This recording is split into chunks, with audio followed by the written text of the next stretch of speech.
Welcome to LegacyCast, your source for hearing from top influencers, industry experts, and successful business owners who are telling their unique story about life, values, goals, business strategies, and the various causes they are so passionate about. Future generations will come to be impacted by what is happening today, whether positive or negative, and our mission is to focus on what is going to affect change for the better. Hosted each weekday by James Snow, a former U.S. Army combat medic, now founder and principal advisor of James Advisors Group, a full-service financial planning firm in North Texas. This is LegacyCast.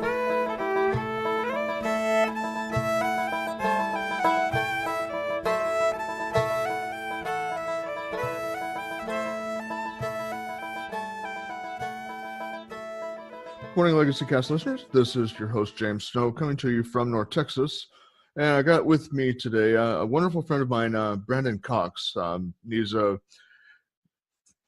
tax expert that's able to, keep all you guys out of tax jail. So, be sure to listen up and, listen to all the info that he's going to have to throw down for you. So, without further ado, I'll just welcome Brandyn into the program. Welcome, my friend. Oh, thanks, James, for having me in here. It's really nice to hop on your Legacy podcast. Well, it's a pleasure to have you on here. We've been kind of doing some other things, with the masterminds and other interactions. So it's good to be able to let the rest of the world know what you can do. So kind of to get started with some of the questions I have for you. When you think about legacy, what's the first thing that pops in your mind? Generational, something that the next generation or the generation thereafter would be aware of. That's a legacy to me. Yeah, and I like how you were putting that generational, because it's kind of like a story is the way I look at it. It's a person's legacy is their story, telling really the things that they care about, the things they're involved in, who they helped, what problems they solved during their life, that type of thing. And so, obviously here with the program, it's giving us a chance to kind of talk about those things that people are doing. And, obviously with the, the industry that you're in, you're able to help people, keep more of that, at least in the financial legacy part of it, help keep more of that in their pocket instead of, giving it to somebody else that basically just going to waste it on something that doesn't deserve it. Right. Yeah, that's kind of the goal of my job, is to basically pay for myself when I service myself out to other companies and individuals, whether it's for taxes or just for bookkeeping, business formation, and any other general consulting work I do. Yeah, and you just mentioned the business formation part. Yeah, because that's an important key is with people that are wanting to build a business legacy is having to have the correct formation and making sure that they take care of the right approaches and have the proper deductions and write-offs and what have you, so that they can keep that thing going. Right. Yeah, absolutely. Because a lot of times people will think that they know the best form, or they just know LLC. They don't know any of the other type of entities, and they just go with that, and come to find out that may not have been the best structure for them, that there would have been something better. So I walk people through that.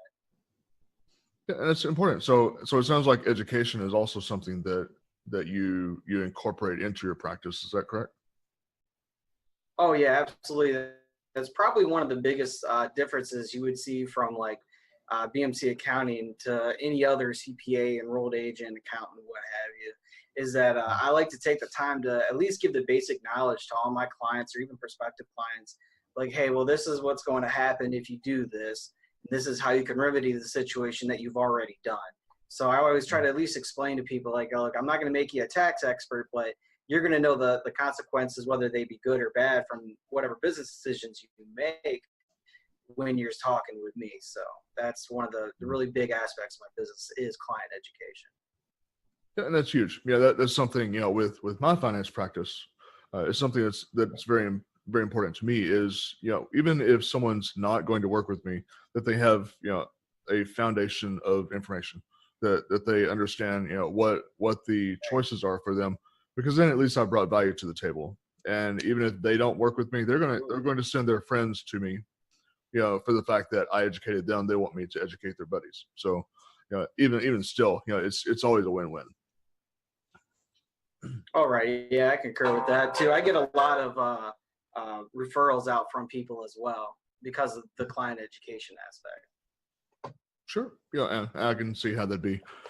So do you feel it's important that everyone really actively consider what they're doing and really make deliberate and intentional choices when involving their legacy? Yeah, absolutely. Because a lot of times people, especially the small startup businesses, they only worry about the right now and the revenue that they can make it, and that's Mhm. that's pretty normal because you got to keep yourself launched on the ground. You can't start to sink. But if you don't know some of those basic decisions and the consequences of them, you may be digging yourself a bigger hole. So having the basic knowledge of certain business actions and decisions can make a big difference between whether or not your company is going to Mhm. succeed and fail. I mean, something as simple as sales tax. A lot of people forget to pay their sales tax. That doesn't take very long in any state. That if you forget to pay it and the state realizes it, they can shut your business down. And that's how a lot of businesses will end up failing, is just from that simple fact right there. Mhm. Yeah, it's something I would have thought was kind of a no-brainer that you make sales and you pay your sales tax, but I guess in some instances that may not be the case then. Sure. Yeah, it does happen. A lot of times people just don't think that they have to pay the sales tax or collect it or what have you. They just don't know what they're doing. They're trying to do it all on their own. They just completely forget about it, Um, and that's where the education comes in, because I talk to them like, look, you need this, and that. I'll be keeping track of this, and that for you. So that way you can just make your payment and you'll already know in advance. Yeah, that sounds like a pretty valuable thing there is, you're worrying about it so you don't have to. And that takes a Right. huge load off your mind if you know that, okay, I don't need to worry about this stuff. I just worry about what's important. That's key because then there's only so many brain cells that we can expend on something. So that's pretty good. The Right. older Yeah, you get, absolutely. the older you get, the fewer brain cells you have. You'll learn that one of these days, bud. Sure. I mean, and that's really the whole point of outsourcing any of your business functions out to other professionals, whether it's accounting, Mhm. marketing, or law, or what have you, is that those people already are an expert in their field. They do what they do for a reason. And Right. generally, you would hope that they do it very well. So Mhm. that's the whole point, is to get these experts to do the stuff for you so you have more time to focus on making your revenue, making your profit. Yeah, and it's really actually a pretty golden comment that you just made there as far as the outsourcing, because I for one, I'm kind of a when it comes to my business, I'm sort of a control freak. So yeah, I don't by nature want to outsource stuff, but at the same time, if I try to do everything myself, then I'm spending a lot of valuable time on invaluable tasks. Yeah, and spending where I should be Right. spending my time on things that are money generating. I'm spending time on stuff that is absolutely not generating. And you can't grow a business that way. And so that's a No. valuable thing. And the more you outsource those mundane tasks or those irrelevant tasks, then you're actually doing a lot for your business. So I'm glad that you brought that up. How would your views Right. And on not even just the Mhm. time aspect. Oh, sorry. I was gonna say I'm not sorry, even you go just the ahead. time aspect, but just the correctness, getting something done properly too. Sure. I mean, I'm guilty of it as well for being a small business owner. I'm similar to you, where I like to control everything. So if you're doing something that could be easily outsourced and affordable at what you can afford, then you're making a big mistake by not doing it, because chances are you're not doing it right. Right, right. So, how do your views on legacy affect what you're doing in your business as far as decisions? Sure. So I don't like to think of just the next day or the next week or the next month. I like to think about at least a year ahead of time for what I'm doing today. And then I also Mhm. like to consider plans and strategies I have for the next 10, 15, 20 years. And a lot of that can be, what kind of assets am I going to have later on? How many employees do I need to end up hiring to get where I want to be in 15 or 20 Mhm. years? What type of retirement do I want to have? You have to think about those things as you're going throughout your daily activities and your daily business structure. You have to know, okay, well, the end goal is, at 50, I want to be retired, or I want to sell my company, or whatever it is that you want to do. You have to constructively think, how do I actually get there? And you have to plan that out a little bit. Yeah, and for the people that don't really have all those answers, is obviously reaching out to someone like yourself or myself that can answer some of those questions for them, and help them Right. get to that, because we don't just wake up knowing the answer. So that's Right. Absolutely. kind of like that saying that's out there. You don't know what you don't know, and so it's important to talk to people that they have been around the block, or that is their wheelhouse, to where they can help you get to that spot. Yeah, absolutely. That's very true. Because even though I know accounting and taxes really well, does that mean I know how to manage a retirement fund? No. So definitely know that I'm going to be going to someone for a retirement fund. Yeah, good stuff. So, as a CEO and an entrepreneur, uh, are there maybe a couple things that, even though you've been in business for a little while, that still kind of keep you up at night, as far as the running of your business? Yeah, I would say, and I think this is probably really common, is the repeat business. So, Hmm. like for example, service industry, the repeat business is what keeps you going. A lot of times, you won't get 1,000 different customers every month or every year. It's going to be a lot of the same people, and then it slowly starts to branch out from those people. Whereas if you're in like a retail industry, I mean, you may not have as much customer loyalty. You may just be, because you're the cheaper product, people will buy you more often in a declined economy. Whereas the service industry, you really got to have those repeat customers in order to keep you going. So I think that's one of the things that I always keep in the back of my mind is, how am I going to do as close to 100% for customer retention as possible? Because Hmm. without those customers, I have no business. Right, right. Yeah, and that's smart, because I'm in a similar boat there, where one client may do 3, 4, 5, 6 different interactions with me, and so that's very important, because that is what, like I say, it's what keeps the lights on, because you can't get a new customer every day, but if you touch that same client multiple times, then that's as good as a new customer. And Right. you already have that warm relationship with them. So I certainly see that completely. Do you believe it's important that people, and this is kind of I guess a rhetorical question, do you believe Sure. it's important that people have in place things such as business plans and financial plans, tax strategies, in your case, that they actually have that Right. in place, rather than flying by the seat of their pants like we see so much? Yeah, absolutely. And I guess I would think that one of the biggest reasons for that too, because this is another reason companies fail, is you grow too fast. Sometimes that happens with businesses. They start off really small, and then something happens, something goes viral, and they explode, and they don't know how to handle that. Well, if you didn't plan for that at all and you had no contingencies for it, you're going to fail just as fast as if you had no customers, because you're going to have all these purchase orders that you can't fill, and you have Right. no idea how to do the logistics behind it, how to fund it properly to get your inventory or whatever it is that you're doing. So Mhm. having a business plan alone, or at least a kind of an operations plan, is important to make sure you're following what you think is the best strategy for your business. And then for tax strategy too, that's very important, because if you just kind of fly by the seat of your wing and you have no idea of what the consequences of every action is that you do, for example, like purchasing a company vehicle, or making $10,000 one month but not as much the next month, like there's a lot of different tax implications that go with that.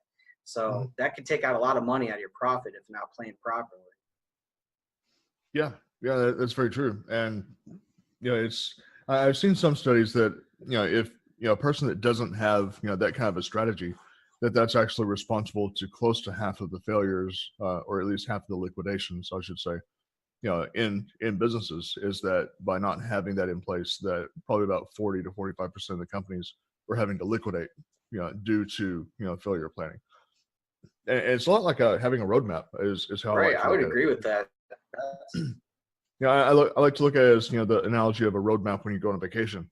You don't want to go from LA to Chicago without having a map, right. because you probably are going to end up in Tijuana instead of Chicago, if you don't have a map to know how to get there. Yeah, and you might not want to end up in Tijuana, especially Right. nowadays. No. Well, all these different plans and strategies are imperative because that's kind of the path of least resistance. That's what you Sure. want.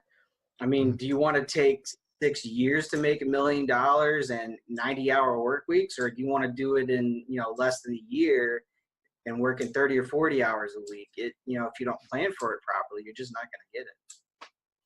No, that's very true. It's very true. And it is in the least, I would say that when you have a plan, it takes a lot of the guesswork out of it, even though it may not preordained, so to speak, everything that's going to happen. At least you kind of have an idea of where you're going.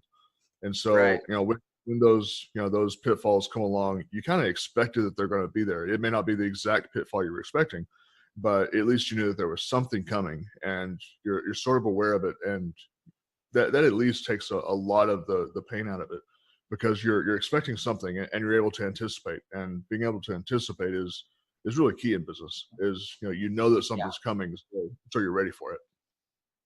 Right. Absolutely. Because, I'm not a huge risk taker, but I'm a calculated risk taker. There's a big difference between the two of those. The Oh, risk absolutely. taker is the one that's kind of flying by the seat of their wings and they're just hoping for the best. But the calculated risk taker is one who's already done a kind of a cost benefit analysis. And no matter how long they're short that is, it's way more beneficial. Chances of failure are less. Yeah, that's very true.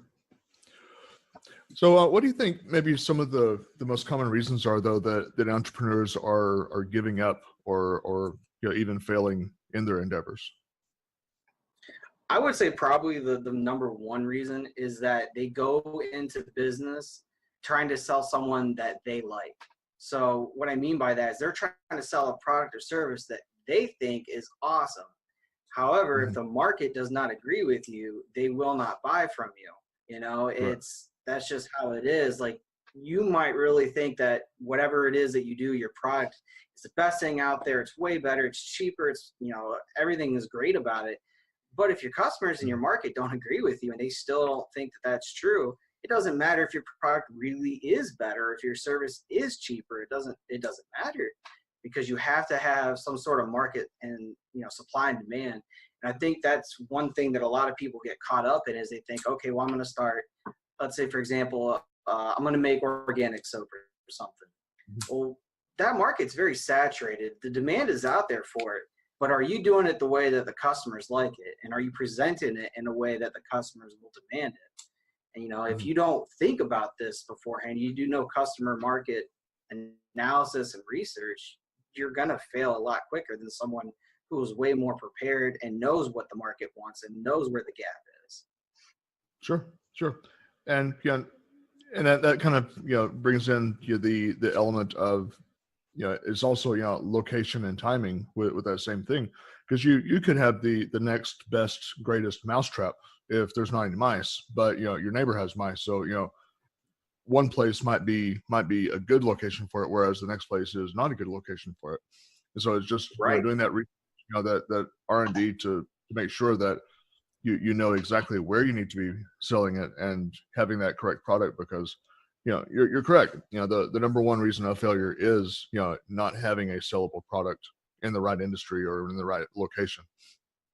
Hmm.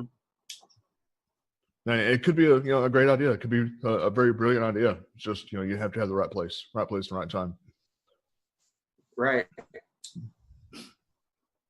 So, what would be maybe some of the roadblocks that you've encountered that you would warn somebody about that's getting into business? One of the roadblocks that I've come into and I'm working on overcoming is finding that spot, that one break even point, I'll call it, of the transition, that if you work a full-time job, which like 90% of the entrepreneurs that start off do, because they need to be able to pay the bills while they build their business. So finding that spot and knowing where it's at, that you can walk away from that job and transition right into Mhm. your business is key. It's optimal, because if you do it too soon and you're like right off the bat, if you say, all right, today I'm going to open up a pet supply store, and you do it, well, you may not have enough revenue or anything to start off with, and you're going to fail very quickly. Sure. Whereas if you wait too long, you might be stalling your business and making it grow much slower or even decline it when it should be growing much faster. So there's kind of that middle break even point of finding when that is. And that takes planning beforehand to consider, okay, what would I consider something that's reasonable that I can make per year? What benefits do I need to have? And is that going to be a spot that I can keep going for a long time? Mhm. Yeah, that's a good point. Are there maybe also some resources that you've encountered that helped you along the way that you could point out to people?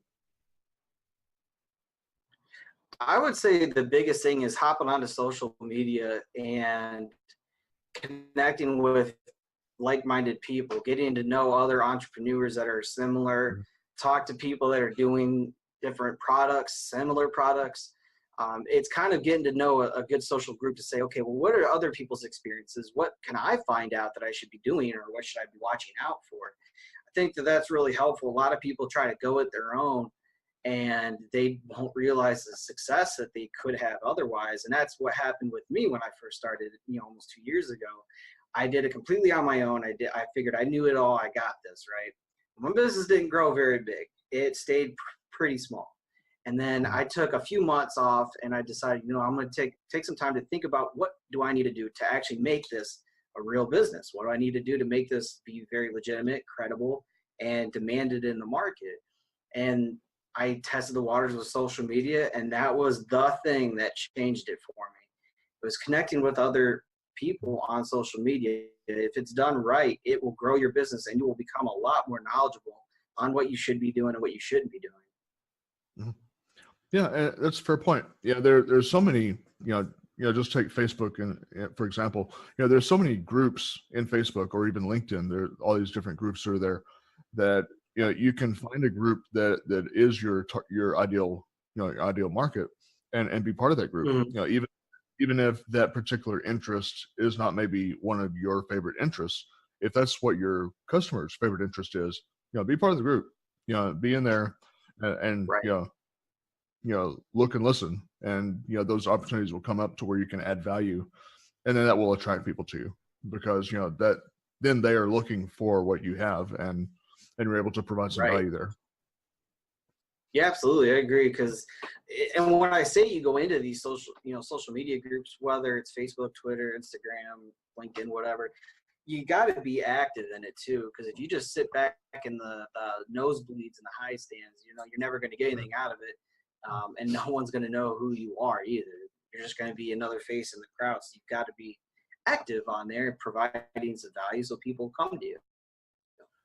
Yeah, just as with the networking that may be in your local area, you go to a networking group once or twice, people they see you, but they don't know you and trust you yet. So it might be 6 months or a year of attending that particular meeting before they decide, okay, this person's been around. They're not they're not just one of those fly by night kind of people. They've been around. They have some solidarity to their business. I kind of like what they had to say. Now I'll give them a chance, and I want to talk to them. So Right. it won't happen that way, but you keep at it, and the more they see you and the more they hear from you, then eventually the more they will trust you. Absolutely. So as far as personal values and belief systems, that's kind of an area that some people avoid, but I personally I jump right in with that one. How would you say that your values and belief systems play a role in your business though, and how would you encourage someone else to to either incorporate them or avoid incorporating them? Sure. So I keep a lot of my personal beliefs and out of business. I don't like to mix the personal beliefs with business, but I do incorporate ethics and my morals and my values, which are different than your personal beliefs. So like, for example, like I said, I like to educate my clients or prospective clients. Well, that's being honest and truthful with those people to explain to them exactly what is going to happen with their actions for tax purposes or for accounting.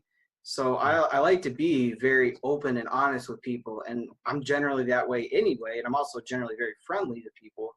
So I bring that along with my business. I don't like to play hardball with people or any other of my competitors. I've never really been that way where I like to try to force people out of my business. That way I can be the only one around and create a monopoly. I've never been like that for any other activity either.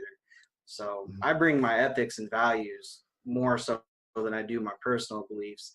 And the reason why I don't bring in my personal beliefs, and it's not because they're extreme on either side, it's just that people, especially on social media, take offense very quickly to anyone's personal belief. It doesn't take very much. You could say something that sounds very innocuous and innocent, but Mhm. to someone it might not, and then the next thing you know, you have a problem. So I keep my personal beliefs out of my business. Okay. Okay. Yeah, that's fair enough. What's something that, maybe earlier in life? Now, granted, you're pretty young, so that Yeah. there's not a whole lot of earlier in life since you're still there. But what are some things maybe that you wish you had done before that you did not do, that perhaps you now are kind of looking back and thinking, maybe I should have done that, or should have done that quicker, or what have you? hmm Oh man, that's a good question. I think maybe my choice on what I did when I was in the military would have been different. Um, just because it took a lot longer to get where I'm at now than it probably could have otherwise. And it's not because the military stopped me from getting there. I chose to be a military police officer, so I was thinking I was going to be a cop when I got out of the Army, and I did try to pursue that, and I decided not to do that and switched over to accounting instead. So I guess maybe when you're younger, it's nice to think about, okay, well, this is what's going to be fun and exciting to do, but you also have to consider at the time, okay, well, is that going to get me anywhere further in my life? Because I've always wanted to be an entrepreneur. I just didn't know how I wanted to do it. So I think thinking about that early on and thinking, okay, well, what do I really want to do? What's going to actually make money? What's actually going to provide a good, life for myself? And can I actually do it? I think Mhm. thinking about that would have been more beneficial, would have got me there sooner. Mhm.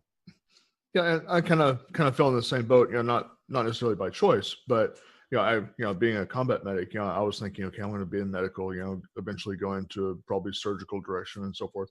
But just the stuff that I saw, it was kind of enlightened me to what medicine really was, and I discovered, through that probably was not, not where I wanted to ultimately end up, because not that I couldn't do it, but I just found that I couldn't separate, the emotion from the patient, and that was kind of a difficulty for me. So Sure. I kind of discovered, different situation, but sort of the same outcome, that the course I chose, ultimately didn't have a direct benefit. Now, granted, there were some benefits there, and I'm sure that you've seen that as far as disciplinary benefits and Yeah. mindset things in service that you've been able to tap into. But a direct tie of these years of doing this duty, didn't necessarily carry over. Yeah, I can totally Right. see that. And that kind of leads me to the next question I have is, when you were transitioning out of the service, what particular difficulties or hurdles did you have to overcome during that transition? Okay. Yeah. I think the biggest hurdle is that when you're in and you're on your way out, you always hear that people are ready to hire vets. They love it. Most people are super pro veteran stuff. And I don't think that that's entirely true, because I had a tough time Yeah. finding even a really low paying job. When I got out, I only made $9 an hour working like 20 hours a week. That doesn't really, that's not going to pay any bills or anything like that. So we struggled financially for a while when I first got out. Because I worked, when I was in the Army, I was a military police officer. I did a tour in Afghanistan. I did undercover drug work for 2 years. I did 2 years of law enforcement operations. And I get out to go work $9 an hour as a loss prevention officer at Macy's. Like, it doesn't Yeah. compare. It's not equivocal. So I think that illusion that people have, thinking that, oh man, I'm going to be set, I'm going to be fine when I get out. No, that's not true at all. And it's not because people don't like veterans or they don't like the military. It's just they don't care. it's not to them. They don't know, they don't understand. And that might be why they just don't care, is that they don't know what you've done. And it's hard for us to elaborate what it is that is equivalent to civilian life. Yeah. Yeah, I've seen that too, and hopefully that's part of what some of the transition programs will help out, and change, in the future, is helping to understand how to translate those skills, because running around carrying an M4 doesn't translate to very much in the civilian world, or No. tasks that you had to do, they don't have a necessarily direct correlation, but being able to know how to properly translate some of the soft skills that are very valuable, and be able to to articulate that into the civilian world to where that employer understands. But then also educating the different corporations. I know that there are people out there that that's part of what they're doing, trying to help those corporations to understand, instead of just checking a box for the political purpose of, okay, I've hired a veteran, good, I'm check one done, and now I can move on because I've got my quota, is to really understand the true value of hiring veterans, so they can realize things such as the veteran does 30% more production, that's valuable, or that veteran's able to earn 30% more than a civilian, that's valuable. But just being able to educate those companies on that. So yeah, that I can see those huge transition things. Did you find that going from the environment of the military, that camaraderie and the brotherhood that we had in there, and then coming to the civilian world where that was completely absent, was that something that you struggled with as well? A little bit, but my experience, I think, is a little more unique than maybe most others. And the reason I say is because when my first duty station, when I got to Germany, it was very camaraderie. It was very close. It was really a family. It was my unit. And it was because a lot of us were right from basic, and we were all there for about the same amount of time, from the E1s to E4s, the privates and specialists. So a lot of us were very similar, and we had a lot of good times together. So we spent a lot of time together. But then I went to Fort Drum when I left there, and I was only there for like 3 weeks, and then went to Afghanistan for a year. So I went with a lot of people that I had no connection with. I never trained with them. They don't know anything about me. I don't know anything about them. And that didn't really provide a lot of camaraderie for me. It wasn't really a family for me. It was really like going to a job for me at that point. And then when I got back, I got, from deployment, I got married. So I didn't live in the barracks. I didn't, hang out with anybody. I was somewhat isolated. So I guess for me, in that aspect, I was a little more lucky than some of the other ones that have a big issue with that. Because I was already, not, very well connected with my unit when I last left. Oh, okay. So when you started your business, were there particular hurdles that you had to overcome in the very beginning, and then when you came up with the solution to that, were those solutions kind of obvious to you, or you just sort of stumble on that? Yeah, I think one of the issues I first had was kind of logistically the process of my business. So how do I go do a tax return at Starbucks, or how do I go do a tax return at someone's house? What does that look like? How long does that take? What should I price myself? A lot of these very common things. And some of that's just trial and error. You have to go through that hurdle first to figure it out. Because I'm sitting here thinking, in the beginning, it was only going to take me half an hour to do a tax return. And if people had just given me the information and let me do it, sure. But a lot of times, people want to talk. They want to have a conversation while they're doing that. And that takes longer than half an hour to do a tax return. So you have to be expecting that, that there are variables other than just what your exact work time frame is. So that's just something that I had to learn. So I just trial and error as I went through. I said, okay, well, I need to make appointments a little bit longer. I need to offer these extra services, and it's just been trial by error for most of my stuff. Yeah, that makes sense. So when you were getting started, maybe talk me through sort of what that process looked like. What you have to do at the very beginning, and then building up your business. What that look like for you? So starting off, I had to make the business appear to be, and it was, but legitimate and credible and professional. So one of the first things I did was actually go ahead and file my LLC. So that way it was BMC Accounting LLC. People feel a lot more comfortable when they see that people are actually organized with the state and authorized to do business versus just some dude named Doug that does something, especially when you're dealing with people's money and taxes. So first I did that, and then I went through and made sure I had good software. That way it would work well with them. I trained up on that. And then the next thing was really just getting out to try to figure out how am I going to go about getting clients? How do I actually do that? And that took quite a good learning process to figure that out. And most of it was just Facebook advertisement. And I don't mean paid advertisements. It was mostly just joining little groups here and there and talking and trying to throw my business out there. Mm-hmm. Cool. So ultimately, what compelled you to go into this direction of, doing the BMC accounting?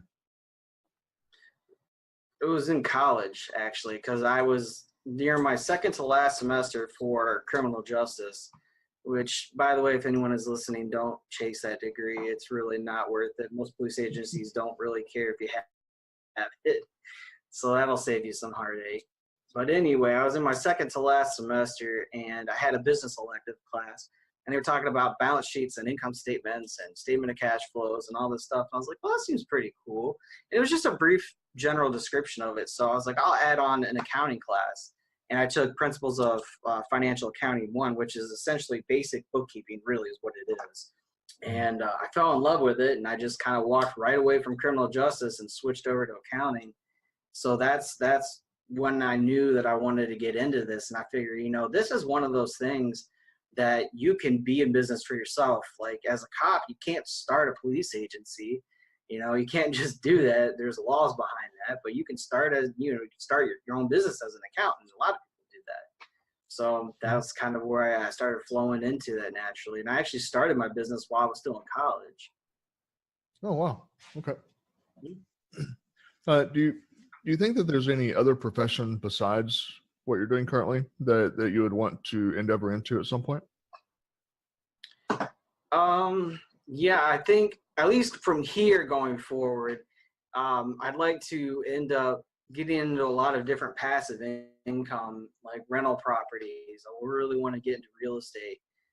That would probably be where I want to see myself in 15 years, is just kind of having a passive interest in all of my business endeavors.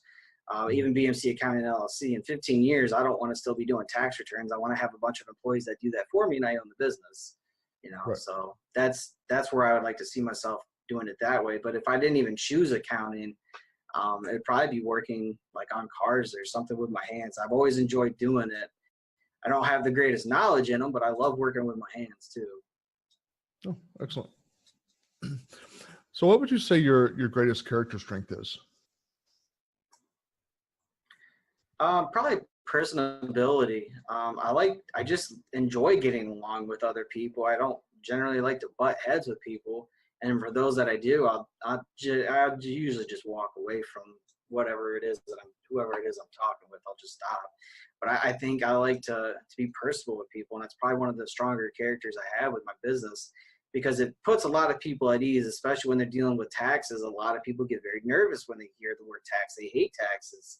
They don't understand them. It's confusing. It's aggravating. When you have someone that's more empathetic, sit down and actually, make them feel more relieved and understanding, I think that's really important for my business. Yeah. And on the flip side, what would you say your greatest weakness would be then? I always hated this question in the interviews too, because I've never really understood how I wanted to answer that.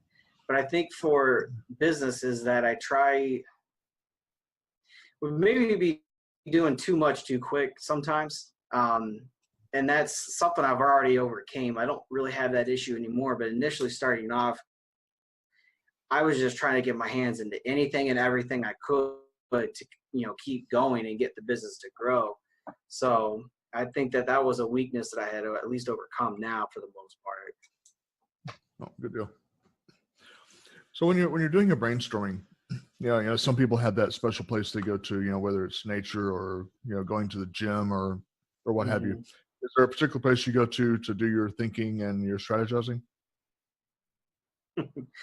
Yeah, I have one. It's not the most ideal, and it's probably I need to find somewhere else to do it. But it's generally the best time I have to sit down and take a minute is when I'm laying down for bed. That's when I feel I'm laying in bed, I'm getting ready to fall asleep. I feel like I have a lot of creativity right then and there, and I have a lot of my mind just kind of dumps out and just goes bleh, and everything just falls out. And that's where I end up doing it most of the time. So do you have like a notepad or something that you just do a mind dump, they're at bed before you go to sleep? No, and the reason I don't do that, and this is just my philosophy. I mean, I don't even know if it's true or not, but is I figure that if I'm thinking about it before I go to bed and it's important enough and it's right enough that I remember it in the morning, then it was worth chasing after. Because I have a lot of great ideas, but if you forget about them quickly, chances are other people will too, and it was probably not that great of an idea. No, fair point. Sure. So if you're to describe for someone, imagine we have a listener here that is wanting to go into the direction that you've gone into. And how would you describe, what a day in your business looks like to them? Kind of a high level description. Sure. So me personally, I usually like to set one day of the week aside to where I just do some of my administrative tasks, like draw up what I'm going to do for the week for my marketing and advertising, what other tax research I need to do, continuing education, contacting clients, keeping up with people. That's kind of like what I like to do for one day of the week. And then the rest of the week, I like to actually do my job, which is like the bookkeeping, the payroll, the tax returns. And then when I have time in between there, I do a lot more of the administrative tasks that I didn't get done on, for example, today, Monday is my day where I do a lot of administrative tasks where I'll do podcast interviews or I'll do research or I'll reach out to people that are, new clients. That's generally what I keep one day for. Now, that doesn't always work for everybody, for every business, but I found very helpful if you can set an entire day aside to do that. Okay. And kind of in winding up a little bit, the last question I have is kind of a trivia question for you. Sure. If you can tell us something about you that most people don't know.